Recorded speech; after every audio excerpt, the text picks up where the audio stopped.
Okay, shall we start? Okay, good morning, everyone. So today, Evidence Core is now in Berkeley. So I'm one of her students. My name is Minghua Chen, and I'm here to give a guest lecture. So yeah, it's E225B, lecture 21st, in case you go to the wrong room, or I went to a wrong room. So first, we're going to do is that we will review what you learned in the previous classes. Okay, so in the previous classes, you have a image restoration problem. The problem is defined as follows. You have an image that's denoted as Fn1 and 2. Unfortunately, it is degraded by a noise, additive noise.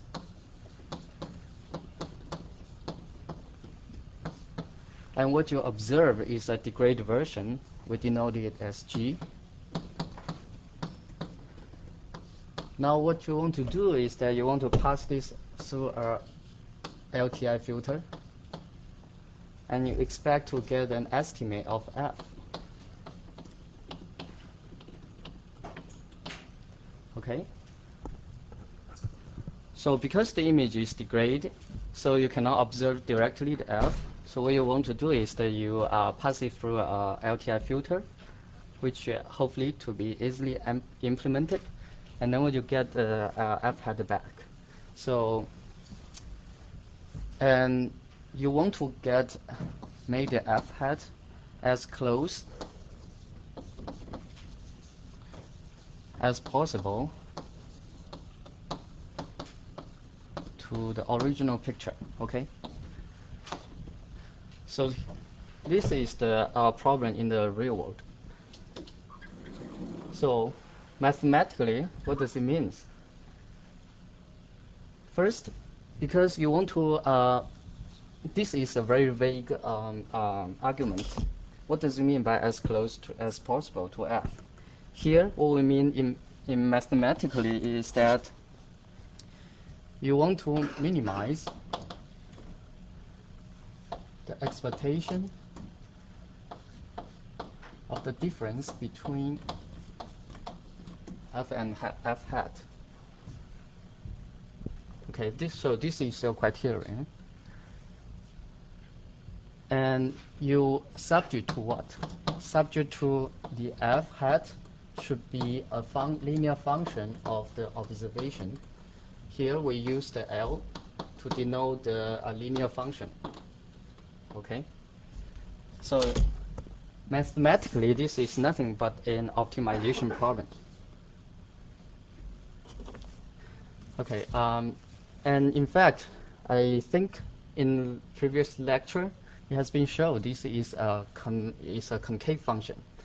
And this, so you want to optimize a concave function subject to some constraint. The technique you used in the previous lecture, I believe Evidence emphasized a lot, is the orthogonality principle. Okay. Exactly.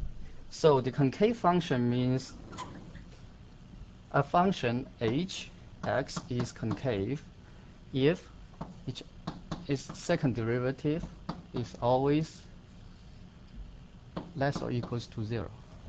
Okay, so one typical concave function would be looks like this. Then let me see, why don't I make it wrong? So we want to minimize, sorry, then it should be a convex function the other way. So this guarantee only has one minimum. Okay.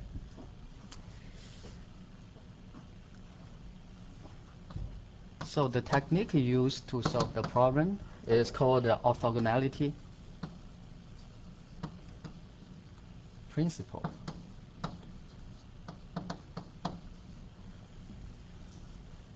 So this principle gives you a condition under which you can derive what the F hat is And so you can further derive the LTI filter. So mathematically, what you want is the F expectation of N1 and 2 minus F hat N1 and 2 and G N1 and 2 is 0, which in turn implied F minus F hat should be uncorrelated to G. Okay, this is the condition.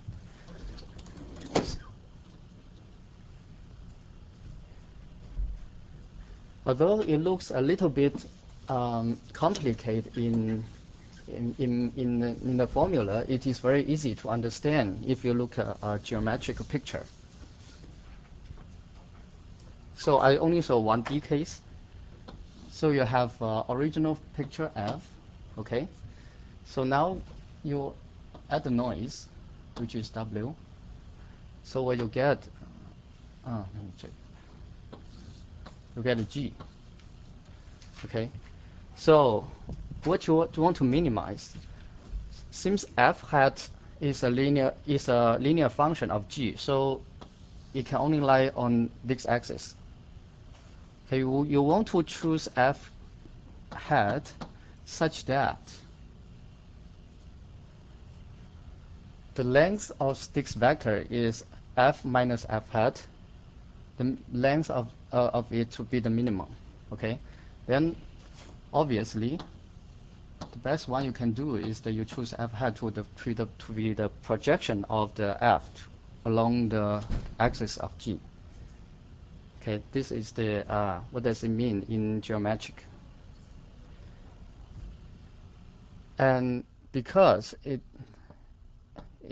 on this optimal point, the F minus F hat is orthogonal to G. So this is why you call orthogonality principle.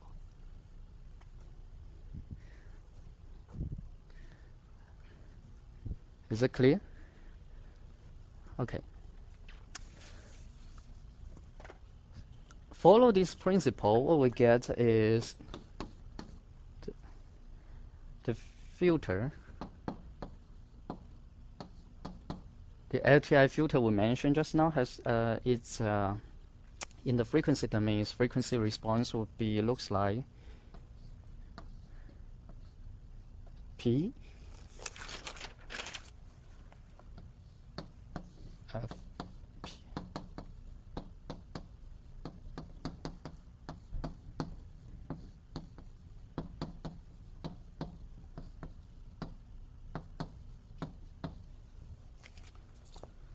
Okay, it has this form. Now let's look at this form. First, we notice it is a zero phase filter. Okay, zero phase filter means the frequency response is real and is positive. Okay, why it is positive? Because everything here is positive. It's the power density of a real signal. Okay, so it's zero phase. Second is that you can observe once this can be rewritten as PF, PW, PF, PW plus 1. You look at this. There is several cases. Okay, so you add a frequency domain. Okay, so if PF is larger than PW, then at this point, the H omega 1, omega 2 is just 1. What does it mean? So if in the frequency domain, if your signal power is larger than the noise, then you are pretty good, right? Because it dominates. Then what you should do at this point is just let the signal go through. Okay. So this is a related. Something looks like the signal to noise filter, noise ratio. On the other hand, if you have a very large noise, but a very weak signal. Then you plug into here, you will get omega 1, omega 2 equals to 0, which means the noise is dominant. There is no useful information by just observing G. Okay, you should not let anything go through. So this filter basically passes through the high SNR component of your observation.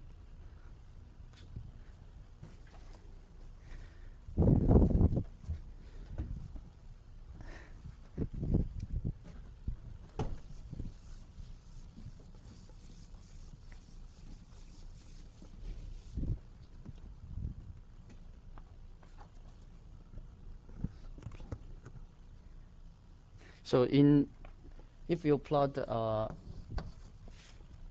typical case of how PF looks like and how PW looks like, and then you can plot a general picture of the H. Okay.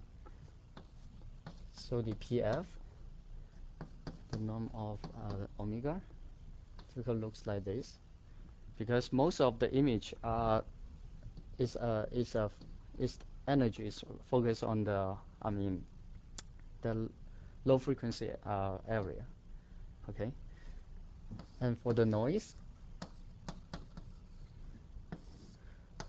it's typically white, which means power density is spread along all the frequency. And if you follow this term, and you will get H omega looks like this. Okay, so you can see most of the time is a low pass filter.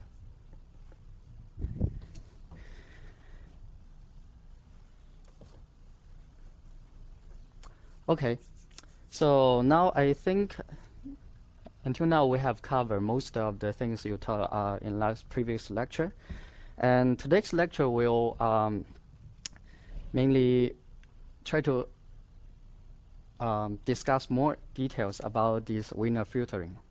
Okay. So first,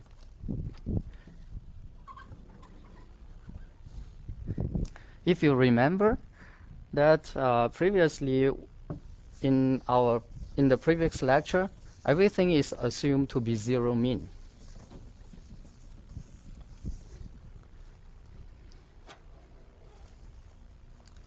Okay.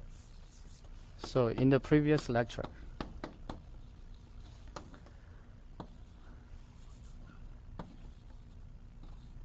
MF, I used the MF to denote the mean of F. Okay, assumed to be 0.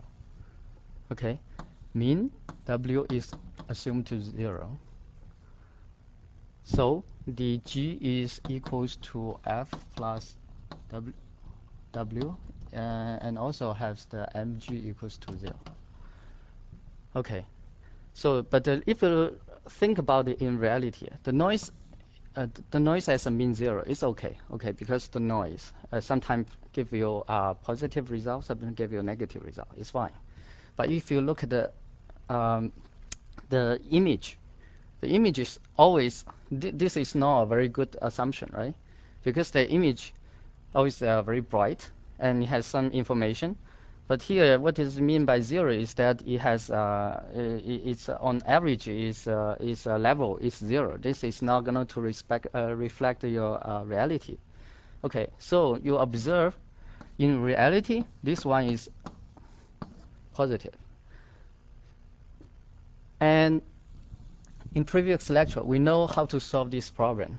Okay, under this assumption, we know how to solve the optimization problem. In reality correspond to image restoration problem. Okay. Now I claim if you can solve this problem, you can also solve this problem. Can anybody tell me why?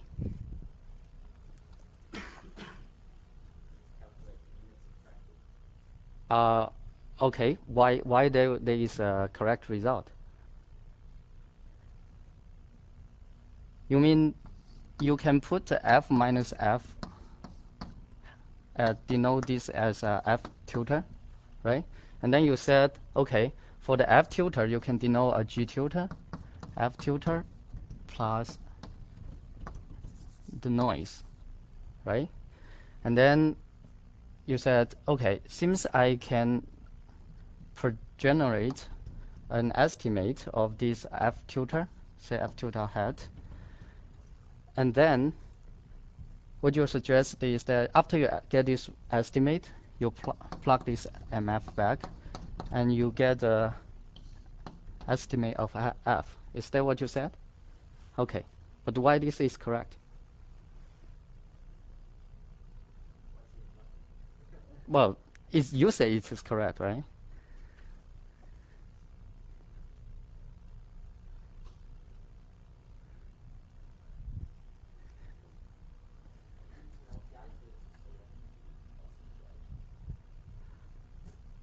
LTI filter, so it should be correct.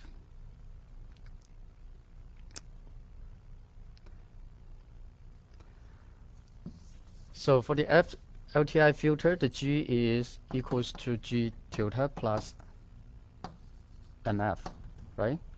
And then if you pass all these signals through an LTI, the LTI applied this, you should get F tilde hat. But then LTI applied to this, you're not gonna to give MF back, right? So it's not this reason. So, but as we mentioned it before, is the image restoration is nothing but this optimization problem. Okay. Now let's see. In the this is the problem in the zero mean case. Okay. Now we will see what happened in the non-zero mean case. Are they the same problem? Okay. So in the non-zero mean case,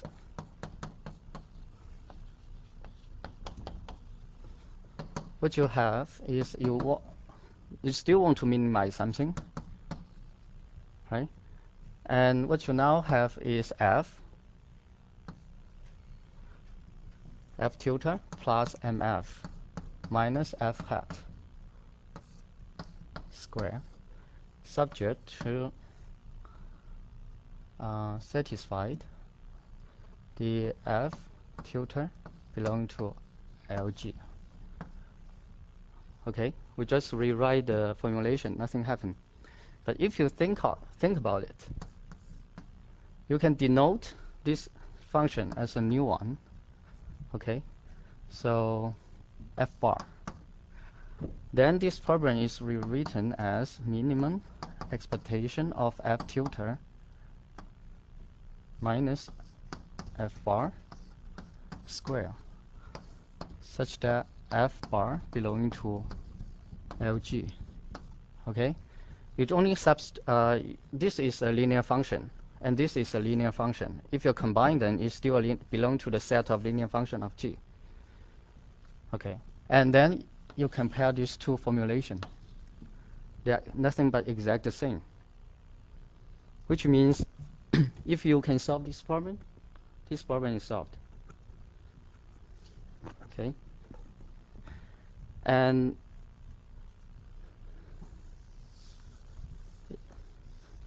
everybody convinced by this argument? My argument is that for the zero mean and non-zero mean, they basically solve the exact same optimization problem. If you want to know how to solve one, you solve the other.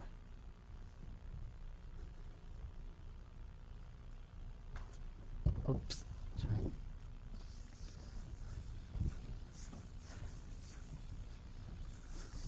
Okay, fundamentally they are the same.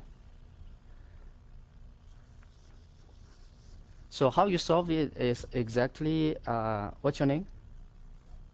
Sam? Yeah, exactly what Sam said just now. You have an observed signal G.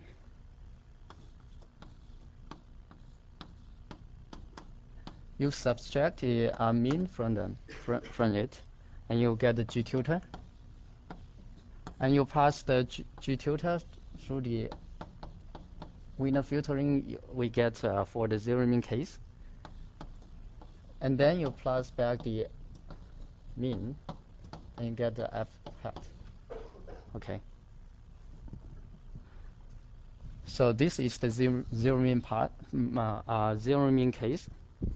So we solved the zero mean case, and then we noticed the optimal solution for the non-zero mean case and the zero mean case only differ from a constant that is the mean of f. So you plus this mean of f back, and then you get a solution out.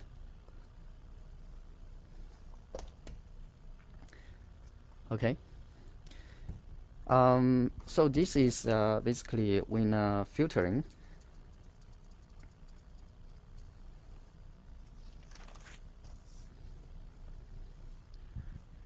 And if you how you perform in reality, so on this picture we show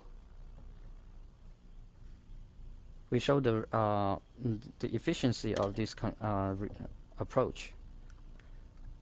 So on this image is original, and then after adding some noise, you get this blurred image here, and then you apply the winner filtering on the entire image, and then you get this out.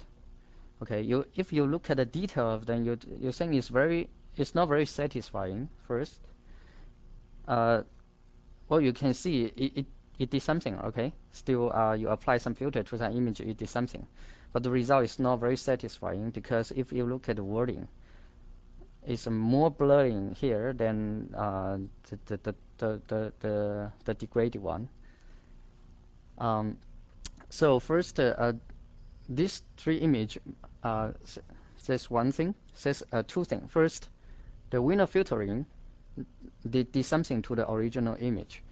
Second thing is that it's even worse than the degraded one if you apply on the entire image, right? Why is that? Okay, the reasoning is this. In all our derivation here, we assume f is a stationary process.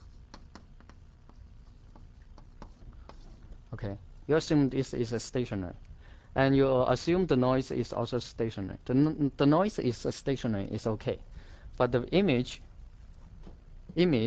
the entire image is not stationary. Most obvious thing is that if you look at the if you look at the brightness of the right corner and the left up top corner and in the middle, they're typically not the same, which means their mean is not the same, then it cannot be a stationary. So, but however, if you look at the image in locally, say if you look in 8 pixel by 8 pixel block, then it's typically a pretty stationary process then. So this says that the image is not stationary in a global sense, but stationary in a local sense. So instead of doing the winner filtering to the entire image, what we should do is that you do it locally, such that all your assumptions fit, and then your result should be expected to be better.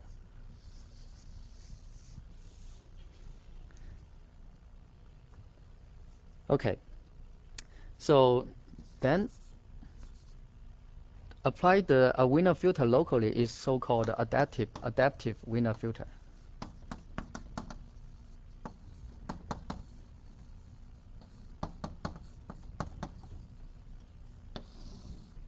Okay.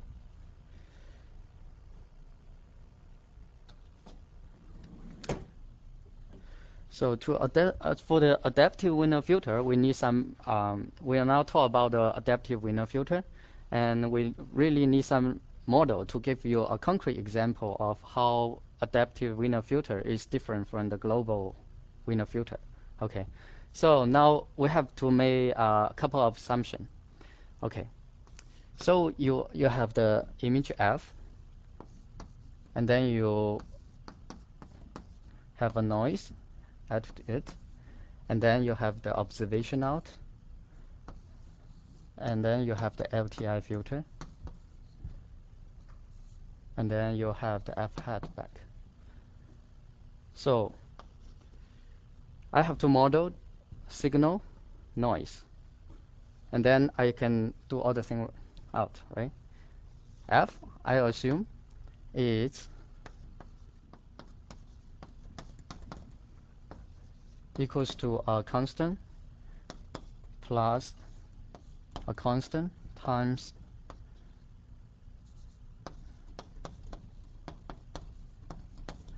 a zero mean unit variance process. Okay. So here the Z is a zero mean unit variance, and it's a stationary process. So then if you look at F, it's also a stationary process because it's a linear function of a stationary process. Okay, and then it means MF now.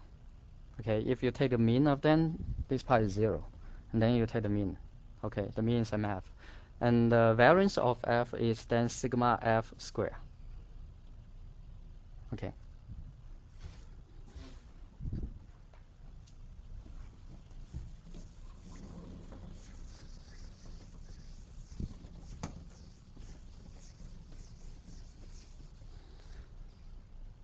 And for the noise, we assume it's a zero mean and has the variance sigma W square, and it's white noise. By the way, does anybody know what does it mean by a white noise? That means the sample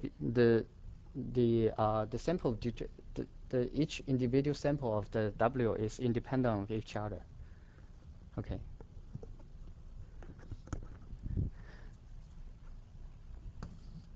So after I say all these words, question: have I finished the modeling?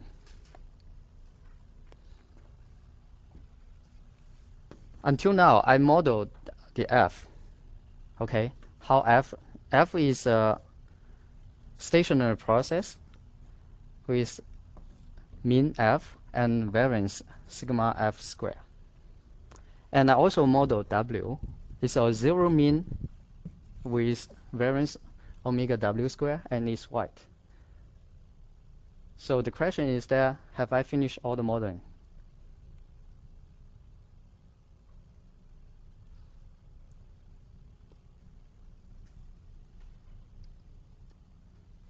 So you have a bunch of random variable. You gave a distribution to each of them.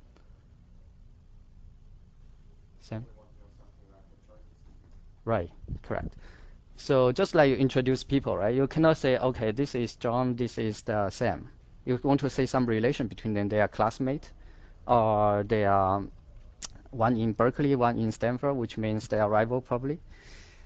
Okay, so till now, you want to also give some information about what is the relation between the signal and what is the relation between the W. Okay, so what we here assume is that signal is independent of the noise. So now we have all the modeling is given.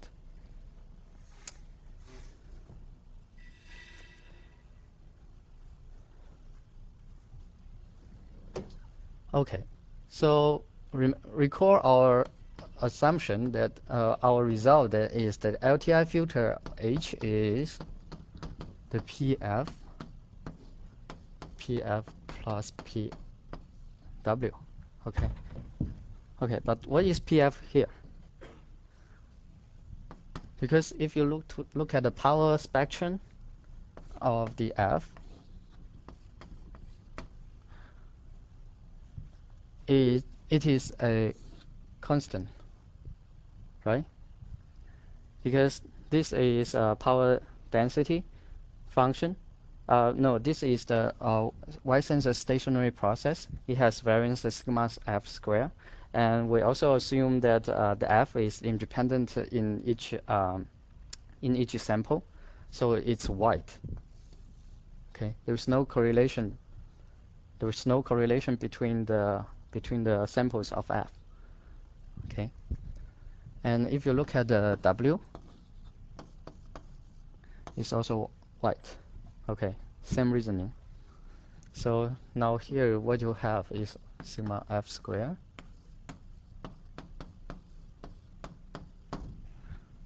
Okay, it's invariant to omega.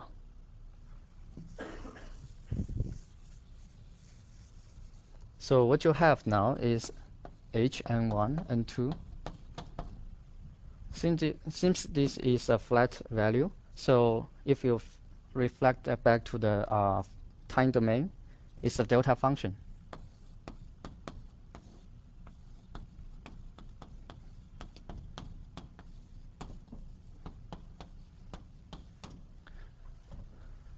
Okay.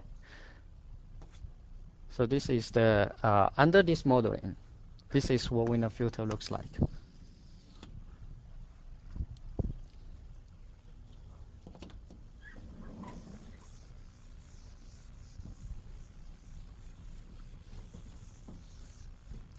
So, and then you look at this filter.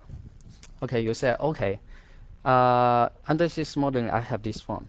So this tell me if I want to implement this filter in reality. Question.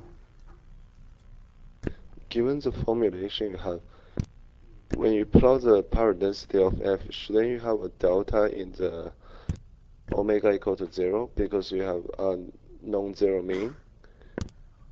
Secondly, unless you assume z is white, how can you say pf is flat? Okay, yeah, okay, maybe I forgot to mention here. It's independent among all the samples. Yeah, say Z is also independent. It's yeah, Z is also white. Yeah, good point. Yeah, sorry, I forgot to mention here. I introduced the relationship between two families, but I didn't mention the relationship among each family. Yeah, good point. The second point, what you said just now is, you said it should have something on the omega 0, 0, right? Let me see. The power spectrum. So what is the definition of a power spectrum density? dPF is a Fourier transform to the this covariance of the process F. Okay. Then omega equals to 0, 0 correspond to 0, 0. Is it?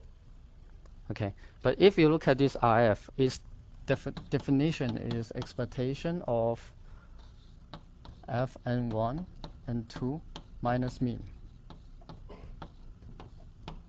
square.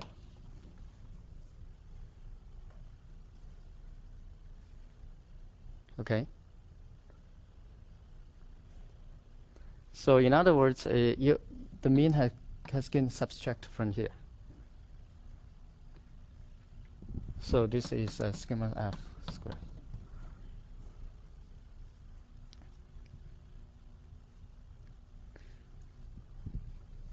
So I think this should be fine.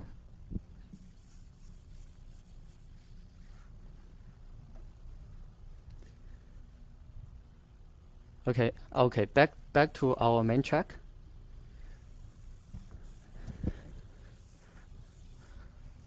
Now we have this form, and in order to implement this Wiener filter, what you need to know is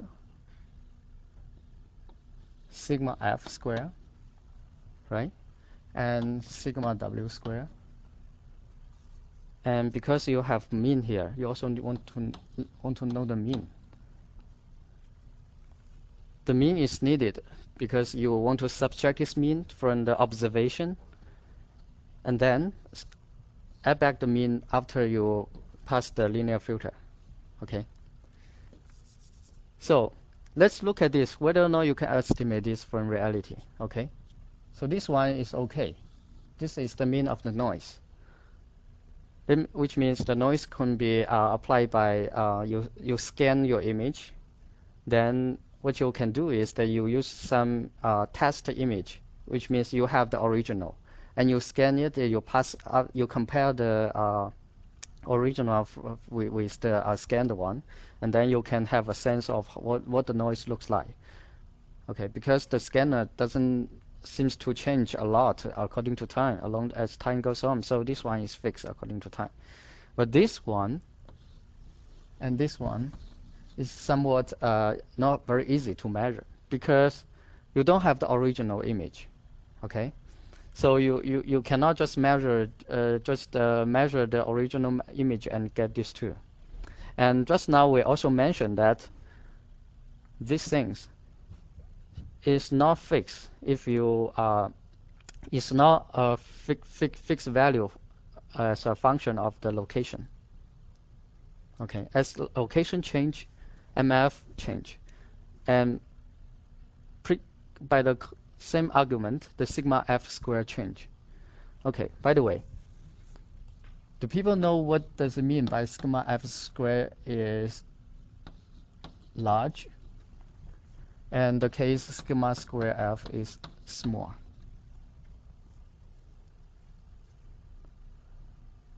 So what does it mean by an image that has a lot of variance?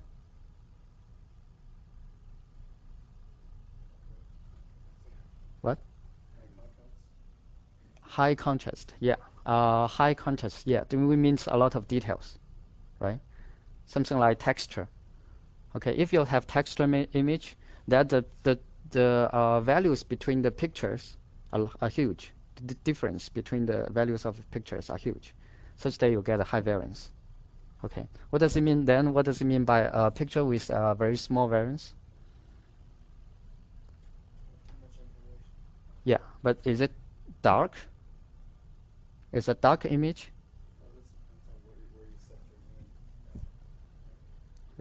Right. So this is a means of flat image, right? You don't have a difference. The difference between the pixels are not very huge, which means the image is sort of flat. However, it could be bright because you have the mean value here. Okay. So then you can very easily interpret within the image. It could be some part is has a flat image, but some part is a texture image. Okay. So everything, these two things, you should estimate it locally.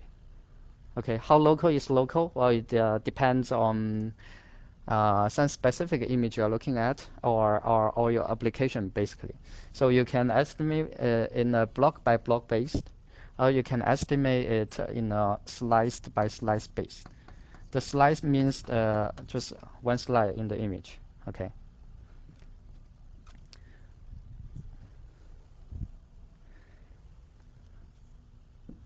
Okay, I think I should remove this one.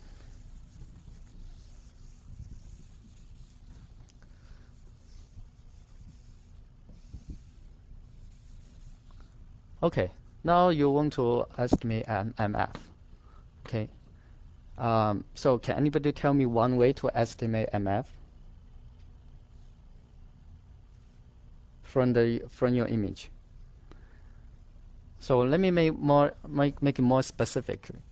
So now you have a 16 by 16 block.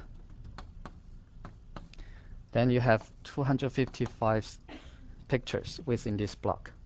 Okay, but this is your observation. You observe G. This is the G you observe. And G is equals to F plus W. Okay. And then you want to estimate MF. And you know the W is zero mean. Okay, that is equivalent to estimate MG. Okay, then computer tell me a way to estimate mg based on your observation?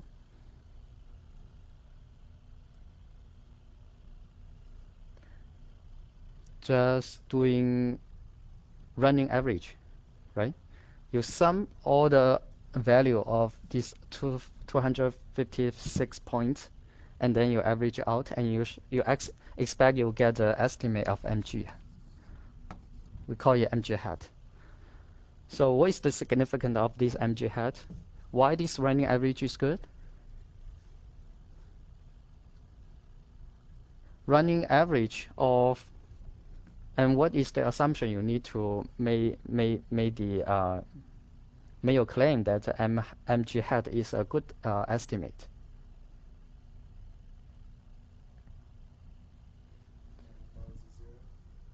Excuse me? Yeah, okay, you get this assumption already. Yeah. What else do you need?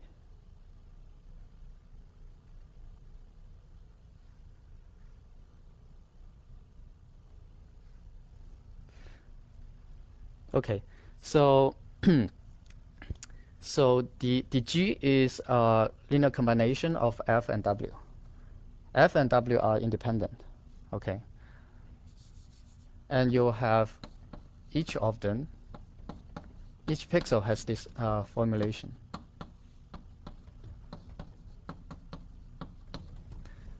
Okay, now if you look at G, what is the relationship between them? Between Gn1 and 2 and Gn1 plus 1 and Gn2 plus 2, say. They are independent, right? Because if you write it out, the F and W. On the other part is M1, M2, M1, M2 plus W, M1, M2. Let's look at the relationship. This is a function of them, so these two guys are independent. These two guys are independent. These two guys are independent, and all of them are basically independent to each other. Then these two things must be also independent to each other too, because it relates on two things. These two things has nothing to do with the other two things that the other guy relies on. So they must be independent. And you sum all the independent samples together, and you do a running average. That makes you think of law of large number, right? You sum a bunch of them, you average out, which you get an estimate. By law of large number, you know by if you get more and more samples, this one converges to mg. Okay. Before you converge, this is nothing but a maximum likelihood estimate. Okay. So by doing this, you know you are doing a pretty good thing, because the maximally likelihood estimate of the mg. Okay. And then you will get an estimate of mf.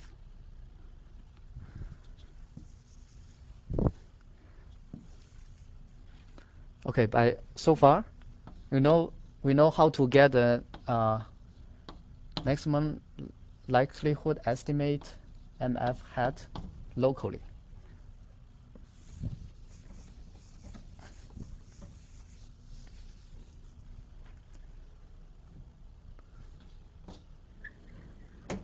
Okay, then what can you get? Then how to estimate the delta f?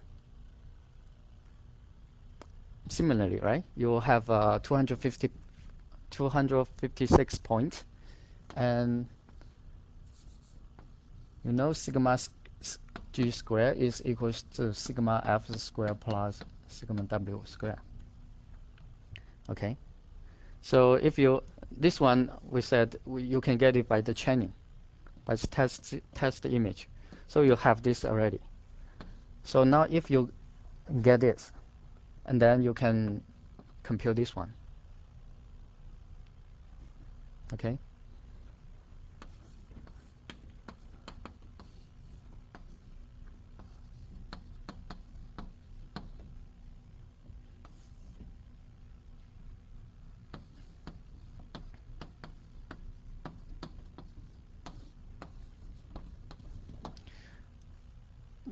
there is a there's a check that you should not let this to be negative because it's variance. It cannot be take negative value. How you estimate this one? You do the similar thing. Sorry.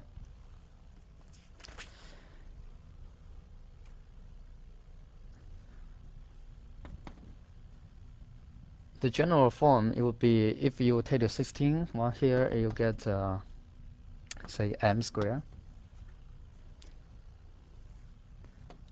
times sum of each value minus the mean you just estimate.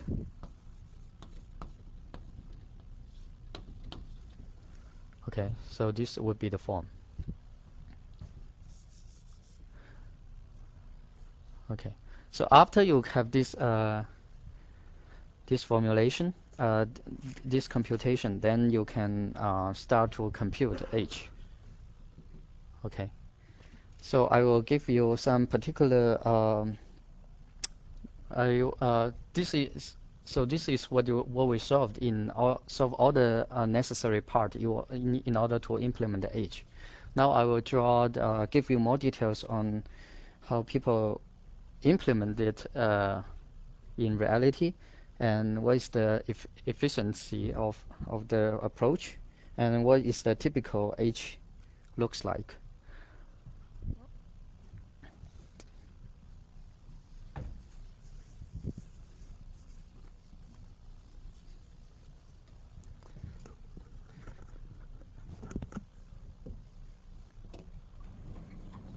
So what is the block diagram looks like now?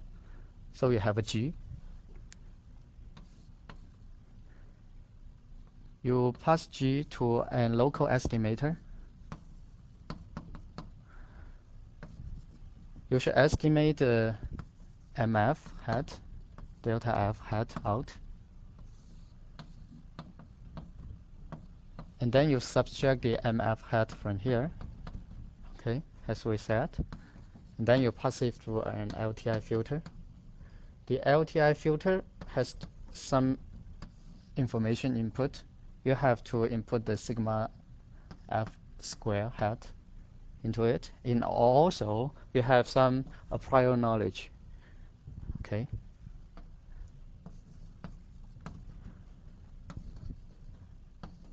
And at the end, you add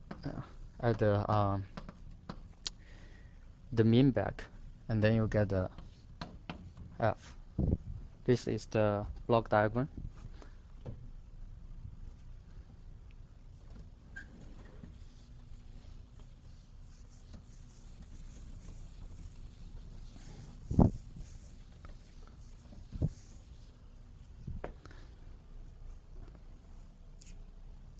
And if you have a look into the H, N1 and 2,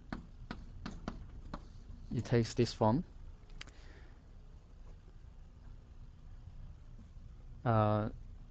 So it is sigma F hat square plus sigma W square, and divide by this should be M square.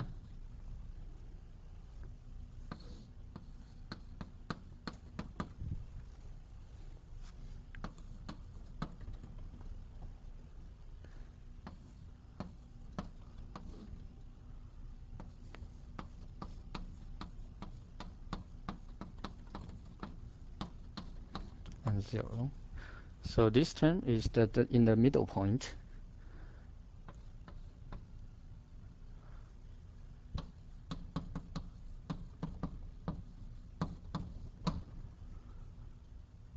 And this is 0 outside all the block.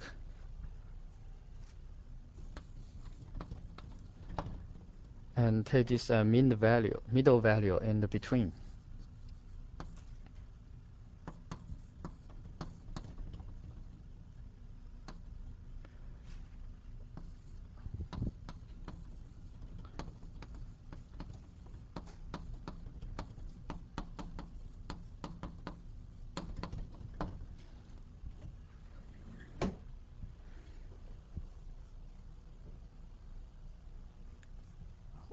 Okay, and what typically this H looks like, I will draw a plot. I will give an example, very simple example.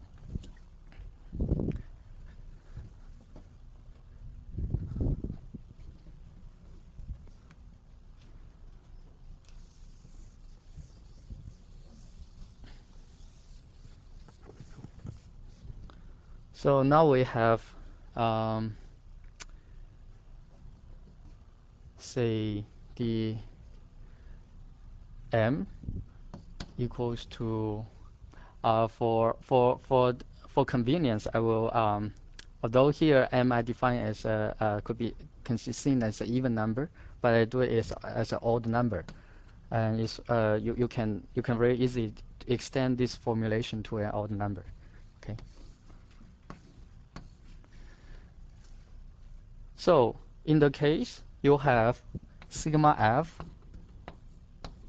larger than sigma w square. Okay. So in this case, this part dominate and this part also dominate. So you get only these things out. Okay. 1. And all the rest of things just nothing but 0. Which means if in the current pixel, okay, everything is so significant, your signal is so strong that the noise is nothing, then you just let this signal go through. Okay, let this pixel go through. You do nothing.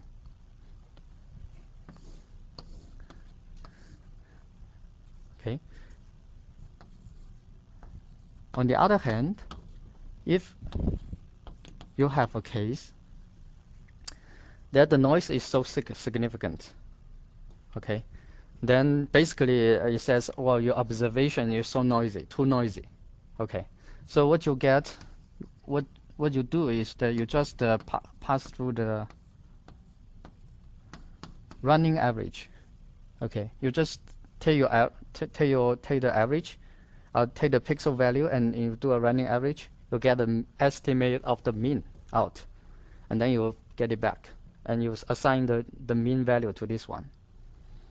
Okay, we'll explain why this looks like intuitively just seems to be a correct answer, and we'll relate how the final answer looks like in terms of the mean and your observation. So this is two extreme case, right?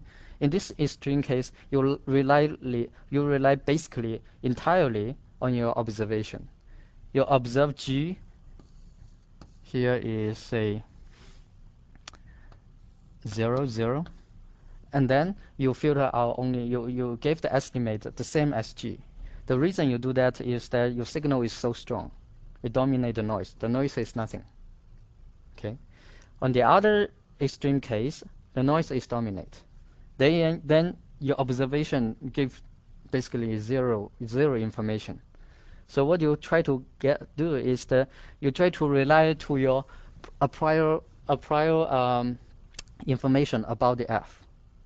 Okay. So because you cannot access the MF, so you use an ML estimate to replace it. Okay. The other case is something in the between. So if you have noise, power is the same as the signal power. So you rely on both your observation and some prior knowledge. Okay, so I believe this is this.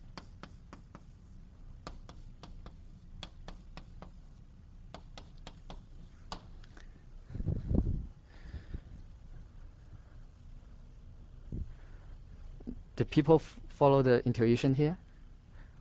So yeah. So the philosophy I use here is that whenever you get something very complicated, you push something to extreme.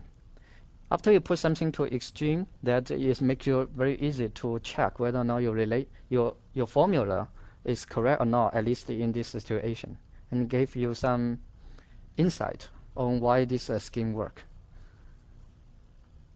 Okay.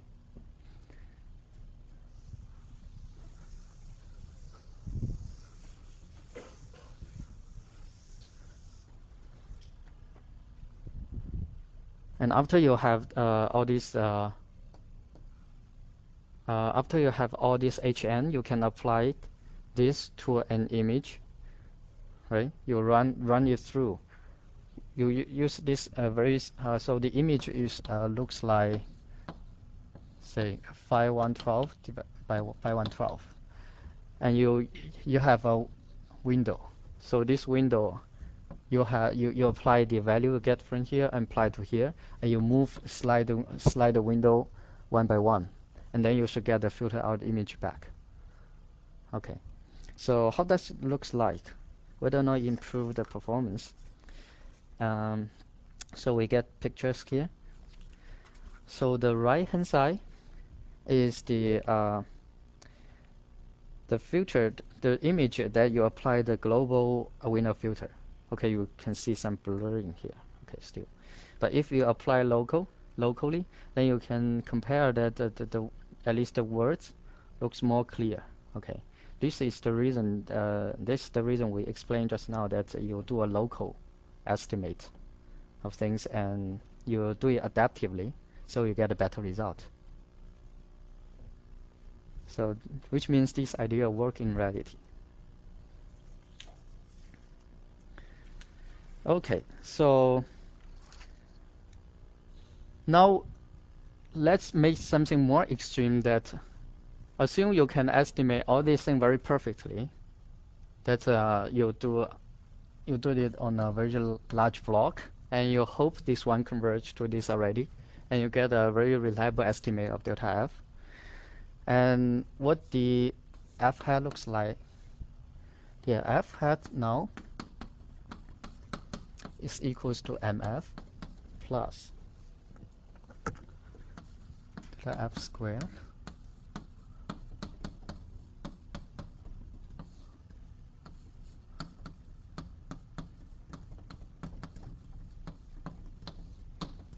Okay.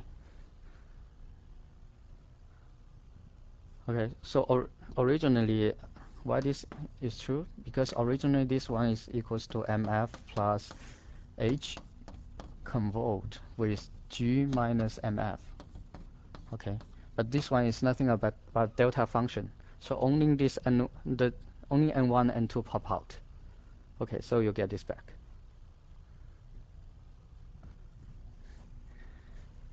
If you look at this, this is what? This is your knowledge before you do any observation. Okay, so this is your prior knowledge.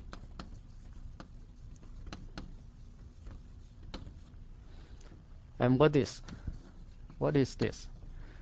This is your observation, right? You observe G, so your observation.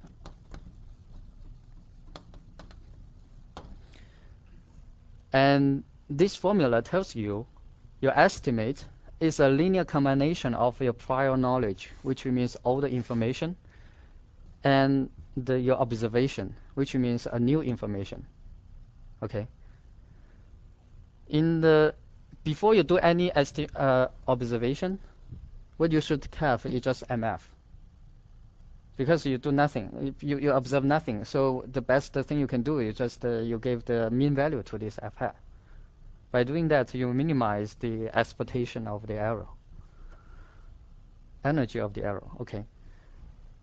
So this explains why, in the case that you have a very large noise, then this term just goes to 0.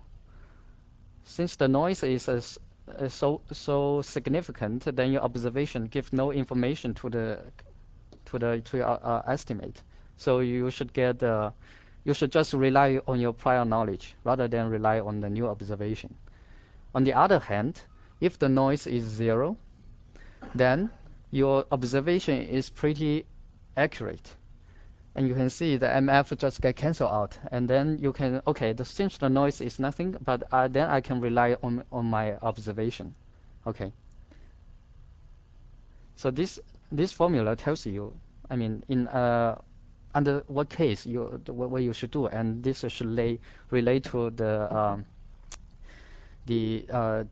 visualization we just gave you. Okay.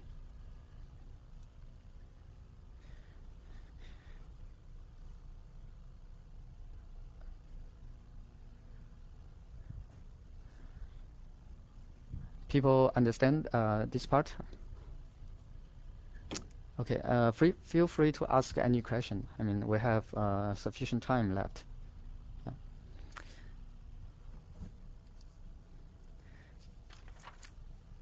Okay, now if you understand this part already, I will give you some question. Okay, so now if I I have say two observation, so which means let's put it this way. So because in one day you plus the f by a w, then you get a g, okay, g1, and after some time,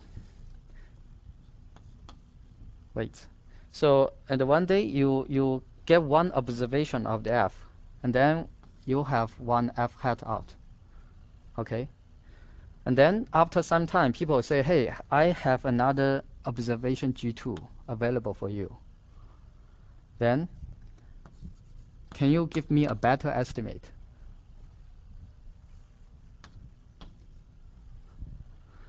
Right? Because not you observe, you have more observation. You should have more. You should have better result. Okay.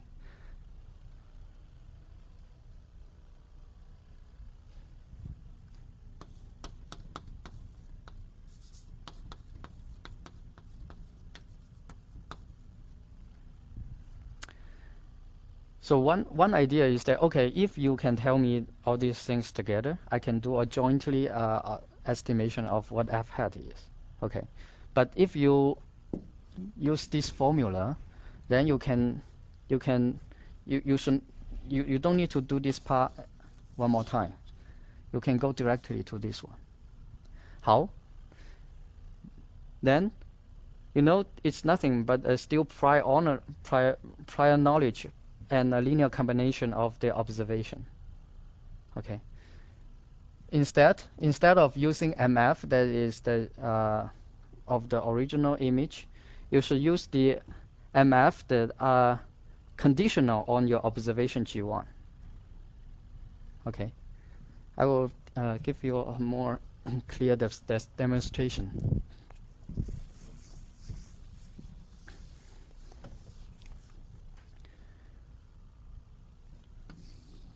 So suppose this is the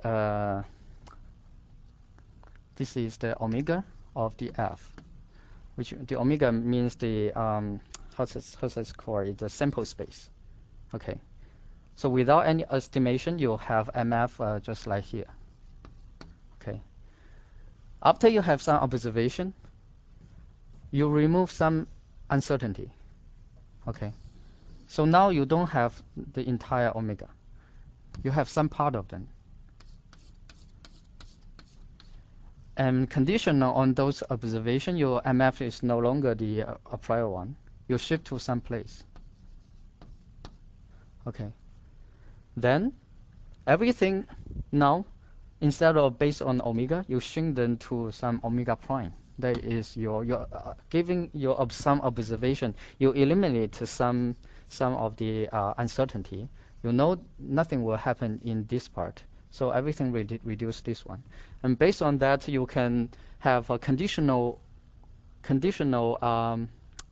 mean, and also conditional distribution of G2, and conditional distribution of omega. But hopefully the omega is nothing but the same, right? Omega is still independent to each other, right? So you can recompute the conditional mean, and also conditional power, and this one is independent of each of between the omega W1 and W2. So you can still have this one here, and everything just you plug in plug in other things here, and then you get the new estimate out without doing a new the joint estimation. Okay, so this is another insight given by this formula. Did people clear about this point?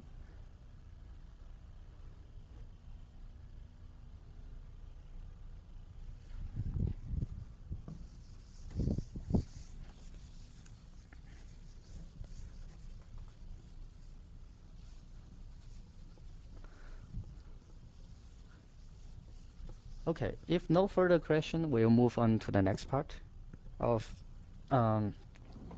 So in a review, we have addressed a problem that you have image F, and it goes through. It has an additive noise degraded. So you observe a G, and you want to design an LTI filter to fetch back the F. Okay, we have addressed this problem with and without mean, globally and locally. Okay, and fundamentally what we solve is this problem. Okay, and one philosophy to find a new problem to do in your research is that you know somebody solve a problem, then you twist the assumption or the problem they try to solve, and you come up with a new solution for a new problem.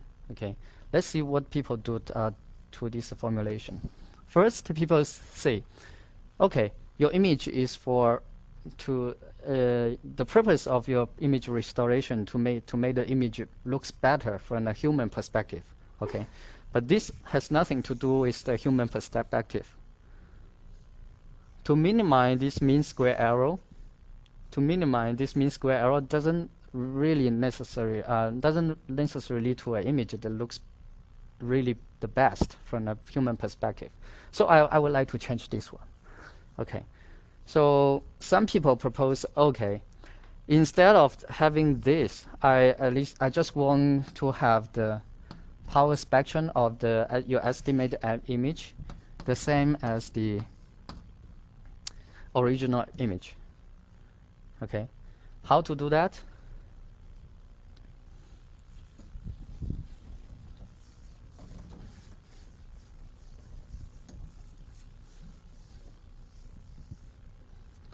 Well, you know the G pass through a LTI filter and get F hat. Okay, suppose this is H omega. Then you know the PF hat is equals to H omega square times power density of G, right? So you want this, so I just let it equals to PF to derive the H. Okay. And what we get is H omega is equals to PF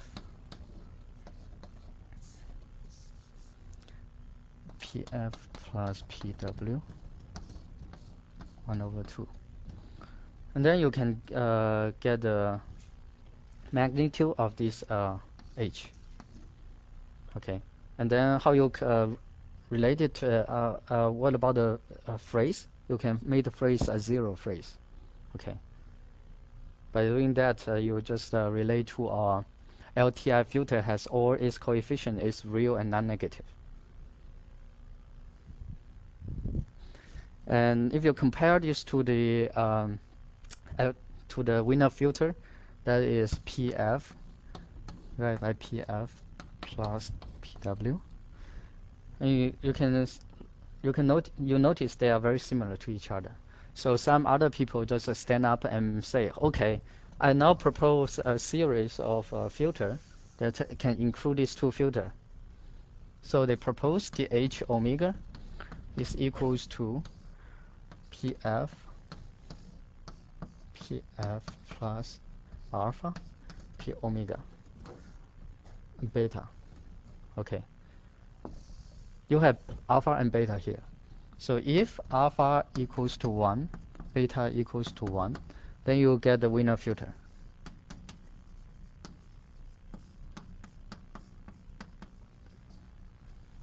If alpha equals to 1, beta equals to half, you get this filter, so-called the power spectrum filter.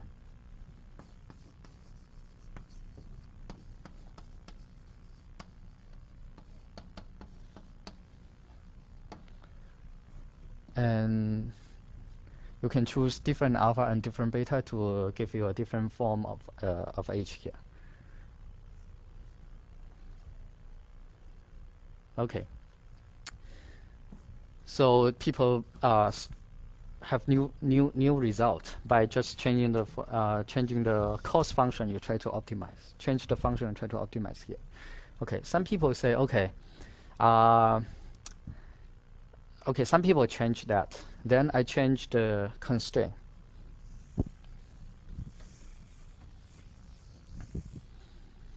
Now, I still want to minimize some cost function. Here we stick to the mean square error. But, however, I allowed f to be any function of, let's see, any function of g. Means, and this not restrict to linear. Okay. By doing that, you are essentially solve a MMSE estimate problem. MMSE stands for minimize the mean square error. Okay, you essentially solve that problem. Okay, and some people say, okay, it's very hard to solve that in general for arbitrary distribution of f, right? Because f can take any arbitrary distribution. Okay, I'm not going to solve that problem. It's very hard. But now, but people observe that if f is a Gaussian, white Gaussian,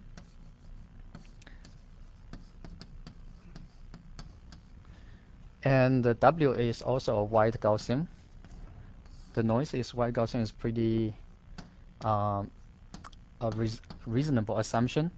Then I luckily find these two problems result at the same result, which means the f hat MMSE is equals to f hat LLSE. Yeah, the LLSE is the solution of this problem. It's called the linear least square error. Okay, so for the Gaussian case, they are the same. And then for the non-Gaussian case,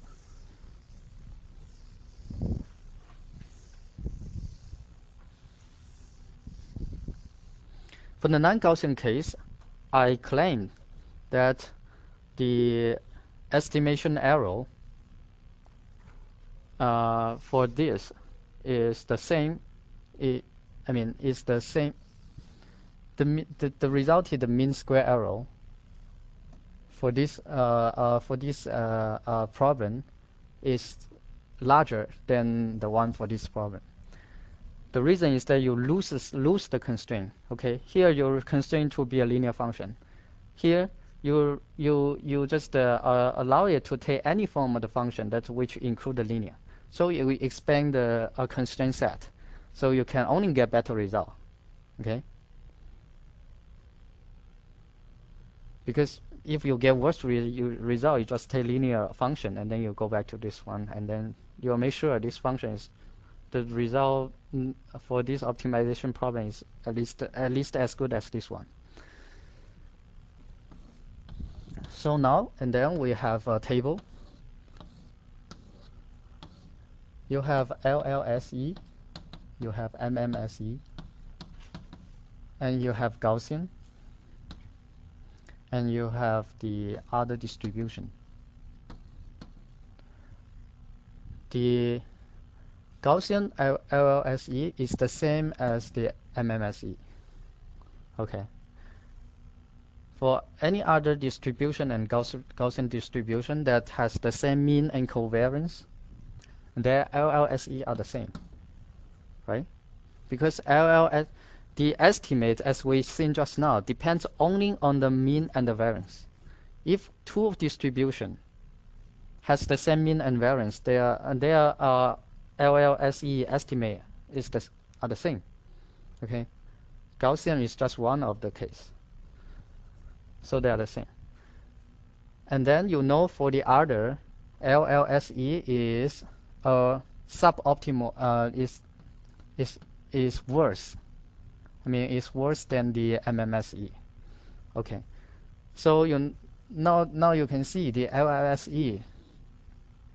First, it is very easy to implement because everything is linear. You can implement by a linear filter.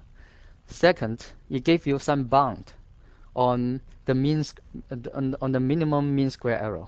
Okay, then that means although I cannot get a very accurate estimate here because it's a very hard problem, I can do a simple one and the one I get is a bound of the problem I cannot solve. So people are satisfied by this argument. That's why the LLSE are so useful in reality. Okay.